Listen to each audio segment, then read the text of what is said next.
Nadreen, Donald Trump की गालियों के बाद सूरत बहुत अजीब सी हो गई। यानी वो जगह जहाँ से डोनाल्ड ट्रंप को थोड़ी बहुत ठंडी हवा आती थी वो भी नहीं आ रही अब। डोनाल्ड ट्रंप के हमायती भी अब शर्माना शुरू हो गए हैं कि यार ये किस बंदे की हमने सपोर्ट कर दी है। एक अजीब ढिटाई है और अजीब सूरत है। डोनाल्ड ट्रंप के लिए रास्ते बंद होते जा रहे हैं। एप्स्टीन फाइल से जो एक कमबख्ती डोनाल्ड ट्रंप की शुरू हुई और उसके बाद जिस तरह से इमिग्रेंट्स के खिलाफ ऑपरेशंस किए गए अमेरिका में, ये चीज़ें गले से नहीं उतर रही थी। अमेरिका के अंदर महंगाई बढ़ रही थी, प्राइसेस ऊपर जा रही थी, डिफरेंट चीज़ें हो रही थी, तो डोनाल्ड ट्रंप के लिए मुश्किलात बढ़ रही थी। ऐसे में इन चीज़ों से जान छुड़ाने के लिए उसने ईरान पे अटैक कर दिया और वो सबसे बड़ी दलदल बन गई जिसमें वो फंसा हुआ है और अब उससे निकलने का कोई रास्ता नहीं मिल रहा, तो गालियां देने पे उतर आया। डोनाल्ड ट्रंप ने वो गंदी गालियां दी हैं और बाकायदा पब्लिकली दी हैं। और गाली बोलना तो चलो हो जाता ना, बंदे के मुंह से निकल गई, लिख कर गालियां दी हैं और अपने अकाउंट से उनको ट्वीट किया है, अपने अकाउंट से उनको पोस्ट किया है गालियों को। तो ये तो अब रिकॉर्ड का हिस्सा रहेगा। और डोनाल्ड ट्रंप की गालियों ने पूरी दुनिया को, खास तौर पे उन लोगों को जो आसिम मुनीर टाइप या शहबाज शरीफ साहब की तरह डोनाल्ड ट्रंप को बना रहे थे अमन का नोबेल इनाम का हकदार, यानी इन्होंने तो नामजद कर दिया था कि अमन का नोबेल इनाम इस आदमी को मिलना चाहिए। अब डोनाल्ड ट्रंप रोजाना की बुनियाद पर साबित करता है कि ये कितने बड़े बेवकूफ़ हैं। डोनाल्ड ट्रंप रोजाना की बुनियाद पर जब कोई नई खच मारता है तो पता चलता है जनाब जिम्मेदार ये लोग हैं जो ये कहते रहे कि इस आदमी को अमन का नोबेल इनाम दिया जाए। शहबाज शरीफ तो उसको सेवियर ऑफ द वर्ल्ड, जिधर देखता है उधर ही सैल्यूट। अजीबो गरीब किस्म की इन्होंने हरकतें की। तो अब वो डोनाल्ड ट्रंप की गालियों ने हालात को बहुत कशीदा बना दिया। डोनाल्ड ट्रंप पे उसके ऊपर धमकियां भी दी हैं कि बिजली घरों पे और पुलों के ऊपर बड़ी तबाही फैलाई जाएगी, इंफ्रास्ट्रक्चर तबाह किया जाएगा। और फाइनली एक ट्वीट किया डोनाल्ड ट्रंप ने, उसमें लिखा ट्यूसडे 8 PM ईस्टर्न टाइम। ये ईस्टर्न टाइम अमेरिका का जो ईस्टर्न एरिया है या कनाडा का, वो उसको कहते हैं आप। पाकिस्तान से इस वक्त जो ईस्टर्न टाइम है उसका फ़र्क चल रहा है 9 घंटे का। यानी उन्होंने अगर 8 बजे रात को मंगल को अटैक करने का कहा है ना, कि 8 बजे रात को मंगल को अटैक करेगा अमेरिका ईरान के ऊपर, तो उस वक्त पाकिस्तान में बुध की सुबह 5 बजे होंगे। पाकिस्तान का टाइम फॉरवर्ड चलता है ना, तो बुध की सुबह 5 बजे होंगे पाकिस्तान में और अमेरिका का जो ईस्टर्न टाइम है वहाँ पे मंगल की रात 8 बजे का टाइम होगा। तो ये डोनाल्ड ट्रंप ने टाइम भी बता दिया कि जनाब इस टाइम पे हमला किया जाएगा। अब बहुत कभी इम्कान है कि मुज़ाकरात हो जाएं अगले 1 दिन में या मैक्सिमम 2 दिन में, क्योंकि इसमें बड़े संजीदा लोग भी अब बीच में पड़ गए हैं कि किसी भी तरह ये मुज़ाकरात करवाए जाएँ। तो पीर का दिन और मंगल का दिन, ये दोनों दिन बहुत इंपॉर्टेंट हैं। और डोनाल्ड ट्रंप ने भी कहा कि कल तक ईरान के साथ मुआहदा होने का कभी इम्कान है और कोई ना कोई मुआहदा हो जाएगा। ये फॉक्स न्यूज़ को इंटरव्यू देते हुए डोनाल्ड ट्रंप ने कहा, अगर जंग के खात्मे के लिए जल्द कोई मुआहदा ना हुआ तो सब कुछ तबाह कर दूंगा और ईरान के तेल पर कब्जा करने पर भी हम गौर कर रहे हैं। और इंटरव्यू में उन्होंने कहा कि एक मुआहदा कल तय पाने का कभी इम्कान है और वो इस वक्त मुज़ाकरात कर रहे हैं। ये डोनाल्ड ट्रंप ना कह देते हैं बात, लेकिन निकलता कुछ नहीं। पिछले 1 महीने से डोनाल्ड ट्रंप मुज़ाकरात ही कर रहा है। शुरू में लड़ाई की, जब ईरान ने वापस मारना शुरू कर दिया, इन्होंने मुज़ाकरात शुरू कर दिए। लेकिन अब टाइमलाइन देखें, सबसे पहले कहा जी एटमी सलाहियत का खात्मा करेंगे, मिसाइलों की सलाहियत का खात्मा करेंगे। ईरान ने कहा हो जी कर लो, कुछ भी नहीं हुआ। फिर कहा जी कि अवाम से हम बगावत करवा देंगे, रिजीम चेंज हो जाएगा, वो भी ये कोशिश करके देख लिया, नहीं हुआ। बल्कि यहाँ एक और ख़बर है, डोनाल्ड ट्रंप ने एक और एतराफ़ किया अपने इंटरव्यू में। डोनाल्ड ट्रंप ने एक एतराफ़ जुर्म किया कि ईरान में होने वाले मुजाहरों में, ये जो आज से कुछ अर्सा पहले मुजाहरे हो रहे थे, उन मुजाहरों में मुजाहरीन को असला भी कुर्दों के ज़रिए से भिजवाया, लेकिन मुजाहरीन तक वो असला पहुंचा नहीं। अब आप यहाँ से अंदाज़ा करें कि दहशतगर्दी और क्या होती है कि आप अवाम के हाथों में असला पकड़ा दें कि मारो हुकूमत को या कत्लेआम करो मुल्क के अंदर। तो डोनाल्ड ट्रंप ने ये एतराफ़ किया है कि उसने बाकायदा बहुत सारे हथियार कुर्दों के ज़रिए से, और मैं उस वक्त आपको रिपोर्ट कर रहा था, ये बात तो कुछ लोग कह रहे थे जी कि इसके अंदर ये ऐसा नहीं है, लेकिन ये अमेरिका ने कोशिश की थी कि रिजीम तब्दील हो जाए और जो एहतजाज करने वाले लोग हैं उन तक हथियार पहुंचाने की कोशिश भी की थी।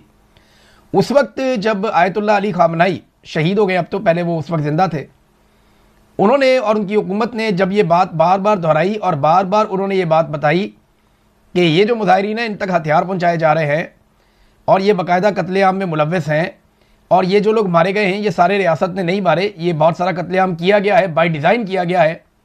तो कोई भी नहीं मान रहा था। आज डोनाल्ड ट्रंप ने चंद महीनों के बाद खुद ही उसका एतराफ़ कर लिया है।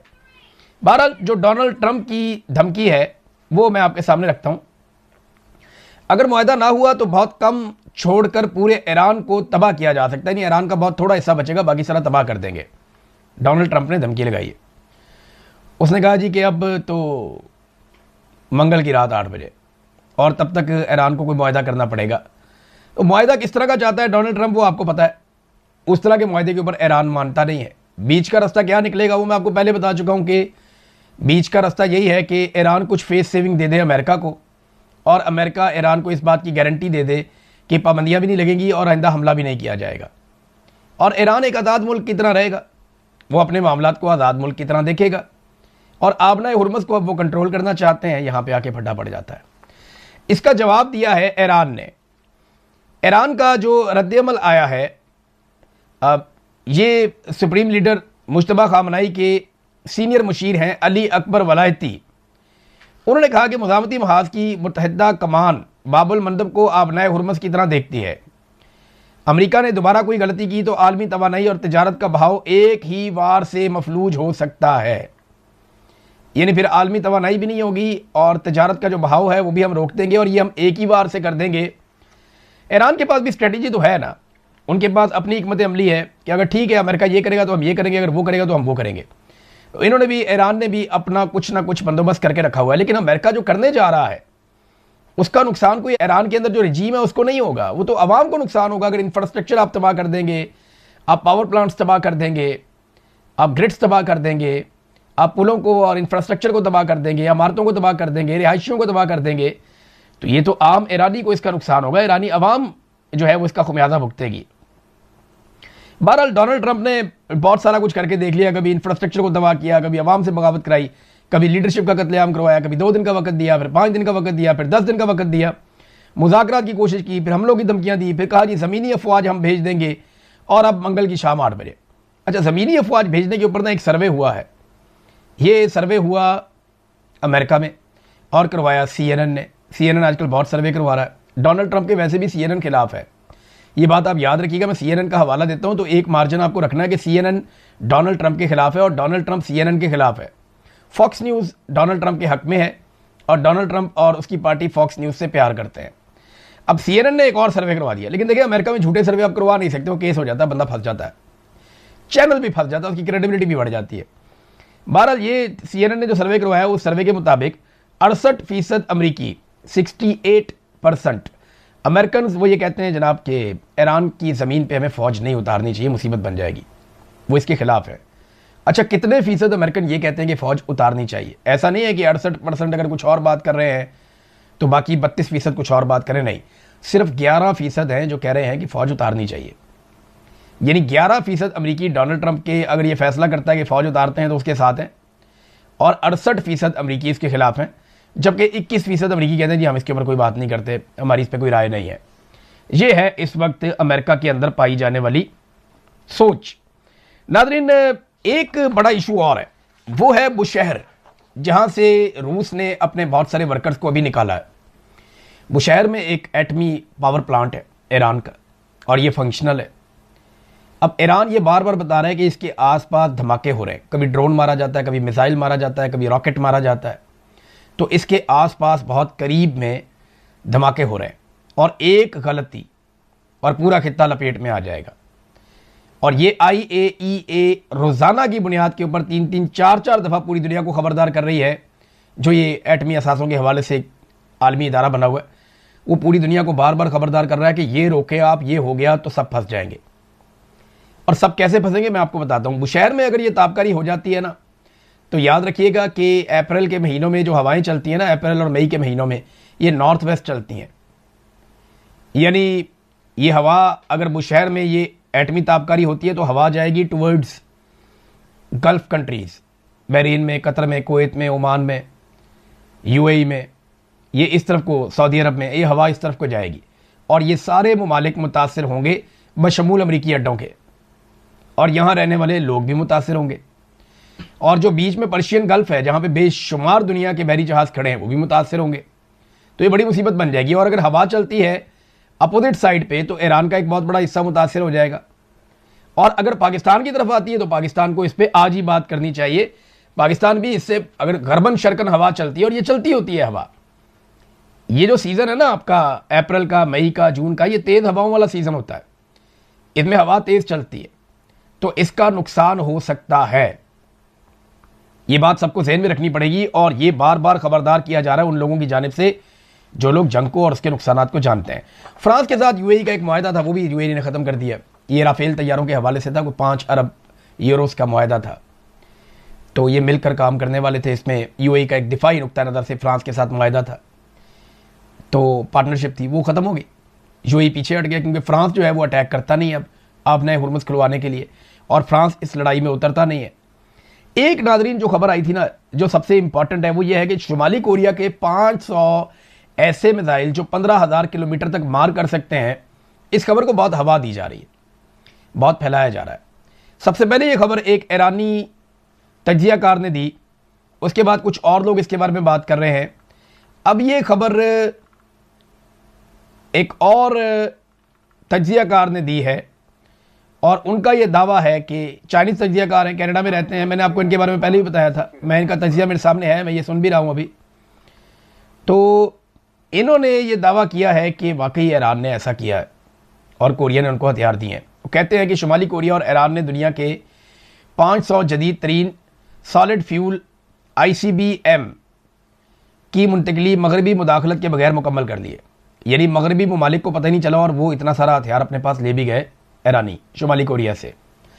शुमाली कोरिया का तैयार करदा 500 हवासोंग 18 मिसाइलों का निज़ाम, जिसने 2023 के तजर्बाती लॉन्चों में 15,000 किलोमीटर से ज़्यादा की दूरी तक मार करने की सलाहियत दिखाई, अब सिर्फ इसराइल या मशरिक़ वस्ता में अमरीकी अड्डों तक ही नहीं बल्कि ख़ुद अमरीका तक पहुँचने की सलाहियत रखता है।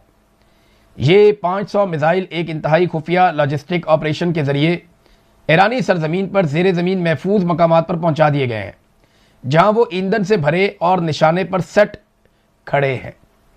ये जनाब एक दावा है, दोबारा एक और जानिब से भी आ गया, जो चाइनीज़ तज्जियाकार है वो भी ये कह रहे हैं, इससे पहले जो है वो ईरानी तज्जियाकार है वो भी ये कह रहे हैं। लेकिन जंग में पहला कत्ल जो है वो सच का हो जाता है।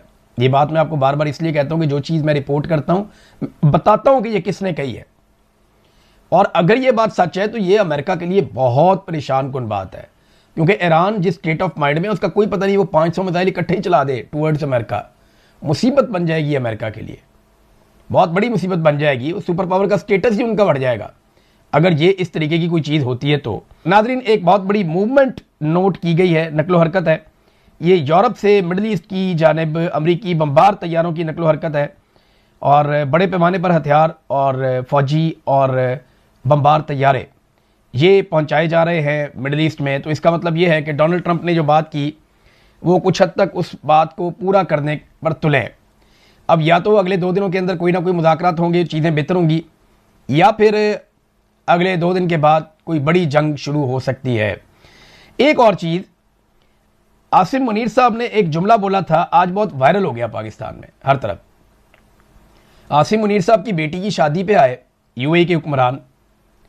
ज़ाती ताल्लुकात जब आप बनाते हैं और मुल्क को पीछे रखते हैं और आप बड़े बड़े वादे कर देते हैं अपने ताल्लुकात बनाने के लिए, तो उसका नुकसान मुल्क को होता है। हमने अमेरिका से बहुत बड़े बड़े वादे कर दिए, सऊदी अरब से कर दिए, यूएई से कर दिए, सबके साथ बहुत बड़े बड़े, कौम से इतने बड़े बड़े वादे कर दिए। 300 यूनिट तक बिजली मुफ्त देंगे, ये वादा किया था ना एस्टेब्लिशमेंट के लोगों ने। आसिम मुनीर की जो टीम है उन्होंने ये वादा किया था कि 300 यूनिट बिजली मुफ्त होगी और मोटरसाइकिल के अंदर पेट्रोल भी मुफ्त होगा।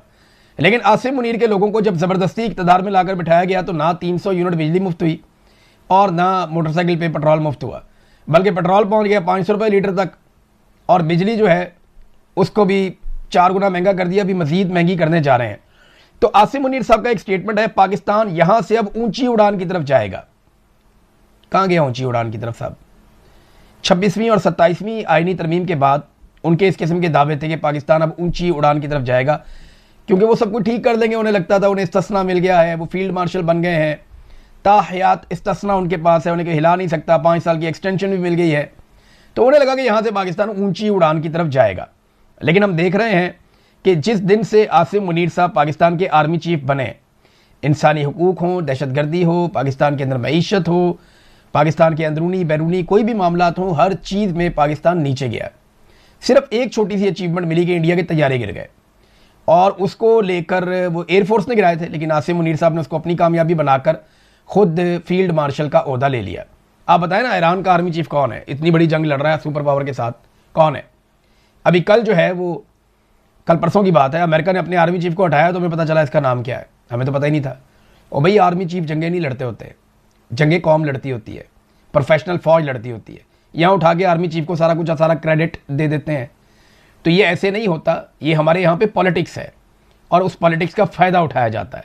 बहरहाल कहा इन्होंने कुछ, हुआ कुछ, मईशत भी तबाह हो गई, लोग गरीब हो गए, सरमायाकारी बंद हो गई, और आज पाकिस्तान वहाँ खड़ा है जहाँ पाकिस्तान जिनको दोस्त कहता था वो भी आंखें दिखा रहे हैं।